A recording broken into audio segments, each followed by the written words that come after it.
अस्सलाम वालेकुम जी। आज की इस वीडियो में हम बात करने वाले हैं राजा रानी ड्रामे के एंड के बारे में। इस ड्रामे के एंड क्या होगा, हैप्पी एंड होगा, सैड एंडिंग होगा, शॉकिंग एंड होगा, कैसे हमारे जावियार की यादाश्त वापस आएगी। जिस तरीके से जुनैद ने उसे पागल खाने में बंद किया था, अब तो खैर उसकी पुराने वाली यादाश्त वापस आ चुकी है। अब ये वाली यादाश्त कब वापस आएगी? जब उसका एक्सीडेंट हुआ था, जब वो थोड़ा बहुत पागल हुआ था, बच्चों वाली हरकतें कर रहा था, जुनैद ने उसे पागल खाने में बंद किया था, जुनैद ने उस पर अच्छे खासे जुल्म और सितम किए थे। ये जो शॉर्ट टर्म मेमोरी है वो कब वापस आएगी? कैसे उसे पता लगेगा कि वाकई में रानी उसकी बीवी है? ड्रामा सीरियल राजा रानी के आने वाले एपिसोड में क्या होगा? अब सबसे इंटरेस्टिंग बात यह है, जहां पर जावियार को चोटें लगती है, उसकी एक्सीडेंट होती है, तो जावियार की यादाश्त वापस आ जाती है। अब जावियार की जब यादाश्त वापस आती है तो वो लॉन्ग टर्म मेमोरी वाली यादाश्त वापस आती है। जब उसका सबसे पुराना एक्सीडेंट हुआ था, जिसके बाद ये बच्चों वाली हरकतें करने लगा था, उससे पहले की यादाश्त वापस आ चुकी है। अब ये जो शॉर्ट टर्म मेमोरी उसकी लॉस हुई है वो लॉस हो चुकी है। अब वो यादाश्त नहीं है जिसमें उसके साथ ये नहीं पता कि भाई बीच में इसकी एक्सीडेंट हुई थी, उसके बाद उस पर अच्छे खासे जुल्म हुए थे, बच्चों वाली हरकतें करने लगा था, उसको उसके कजन जुनैद ने उसे पागल खाने में डाला था, उसने रानी के साथ निकाह किया था, वो रानी को जानता तक भी नहीं है, क्योंकि उसका जो शॉर्ट टर्म मेमोरी है वो पहले की तरह अब लॉस्ट जो हो चुकी है। पहले उसका जो लॉन्ग टर्म मेमोरी था, जो पुराने वाली यादें थे, वो सब यादाश्त चली गई थी। अब जो उसके साथ क्या हुआ है कि शॉर्ट टर्म मेमोरी चली गई है। जब वो होश में आता है तो वो रानी को पहचानने से इनकार कर देता है, क्योंकि उसकी मेमोरी तो शॉर्ट टर्म लॉस हो चुकी है। जब वो रानी को पहचानने से इनकार कर देता है, अपने चचा के पास आता है, क्योंकि उसे पता नहीं है कि उसके चचा ने ही उसके बाप को मारा था, उसके कजन ने ही उस पर अच्छे खासे जुल्म किए थे। तो वो अपने चचा से पूछने लगता है कि भाई मेरे बाबा कहाँ है? तो उसका चचा बताता है कि जब आप कोमे में थे तो उसका चचा कहेगा कि भाई साहब का इंतकाल हो गया। आपको देख देख के वो बेचारा डर गया था, क्योंकि वो उसे हकीकत नहीं बताएंगे। अब जो जुनैद है उसकी उल्टी गिनती शुरू हो चुकी है। जुनैद समझेगा कि अब जब उसे पुरानी वाली यादाश्त वापस आ चुकी है तो ये वाली यादाश्त भी वापस आ जाएगी, इसलिए मुझे कुछ ना कुछ करना है, अपने आप को बचाना है।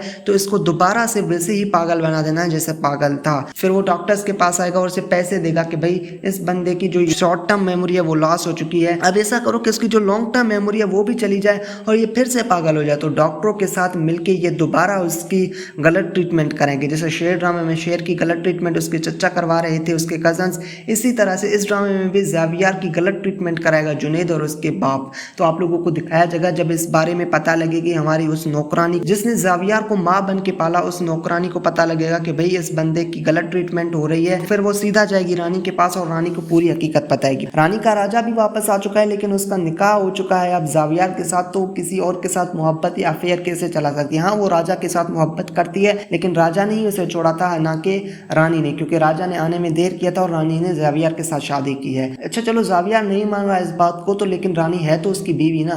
फिर आप लोगों को इंटरेस्टिंग सीन देखने को मिलेंगे 1-2 एपिसोड तक। तो जावियार ठीक होगा, फिर वो अपने बिजनेस की तरफ जाएगा। जब वो अपने बिजनेस की तरफ जाएगा तो उसे लगेगा कि यहाँ तो बहुत ही करोड़ों रुपए का घपला लगा हुआ है। वो घपला करने वाला कौन है? इससे पहले कि वो सारी आइडेंटिटी करे, इससे पहले कि वो अपने बिजनेस को संभाले, जुनैद इससे पहले ही उसे खत्म करने की या उसे दोबारा पागल बनाने की कोशिश करेगा। वो अपनी बीवी के पास जाएगा, उसकी बीवी भी हैरान रह जाएगी कि भाई ये कैसे हो सकता है। उसकी बीवी भी हैरान रह जाएगी कि जावियार अब कैसे ठीक हो गया, क्योंकि उसकी बीवी भी बड़ी चालाक औरत है, वो भी जुनैद के साथ हर बुरे कामों में शामिल है। जब जावियार की गलत ट्रीटमेंट होगी, उसकी मेमोरी को दोबारा लॉस करने की कोशिश करेंगे, या तो फिर ये भी पॉसिबल है कि जावियार को अपनी बीवी, अपने कजन के ये सारे मामलात के बारे में पता चल जाए, वो अपनी बीवी को तलाक दे दे, फिर उसके सामने रानी आ जाए, फिर से वो रानी से मोहब्बत करने लगे। ये सारे सीन्स भी आप लोगों को दिखाए जाएंगे, लेकिन इससे पहले आप लोगों को ये भी दिखाया जा सकता है जहाँ पर जावियार दोबारा पागल होगा, फिर रानी के पास आएगा और उसकी ट्रीटमेंट रानी अच्छे से करवाएगी और यहाँ जो जावियार है उसका पूरा का पूरा यादाश्त वापस आ जाएगा। उसे पता लग जाएगा कि जुनैद ने उसके साथ क्या किया था। जुनैद ने उसे पागल खाने में छोड़ाया था, उसके बाद उसे जो सपोर्ट किया, उसे पागल खाने से निकालने वाली थी, वो रानी ही थी। तो आप लोगों को दिखाया जाएगा कि उसे वो वाली बात भी याद आ जाएगी जब उसने रानी के साथ निकाह किया था। तो ये सारे इंटरेस्टिंग सीन्स भी आप लोगों को दिखाए जाएंगे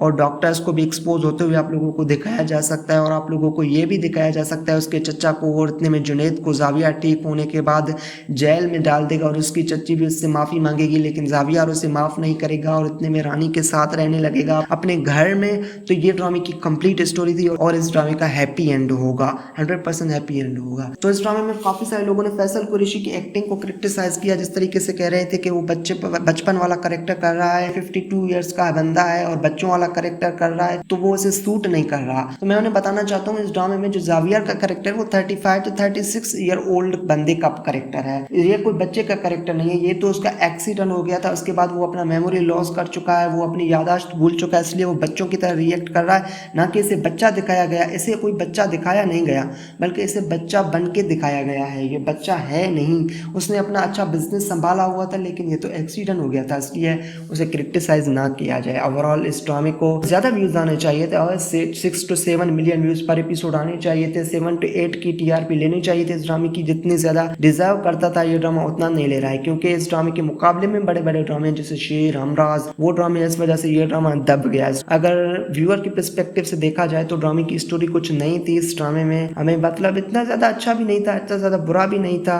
ओवरऑल ये जो ड्रामा इतना जितना ये ड्रामा टीआरपी और व्यूज़ डिजर्व करता था, उससे उस ड्रामे ने कम लिए। सो अगर आप लोगों को ये मेरी वीडियो पसंद आई है तो इस मेरी वीडियो को लाइक करके चैनल को अभी से सब्सक्राइब कर दे। इस ड्रामे में आप लोगों को किसकी एक्टिंग ज़्यादा अच्छी लगी नीचे बताएं मुझे कमेंट सेक्शन में। मिलते हैं अगली किसी नई वीडियो में, तब तक के लिए अल्लाह।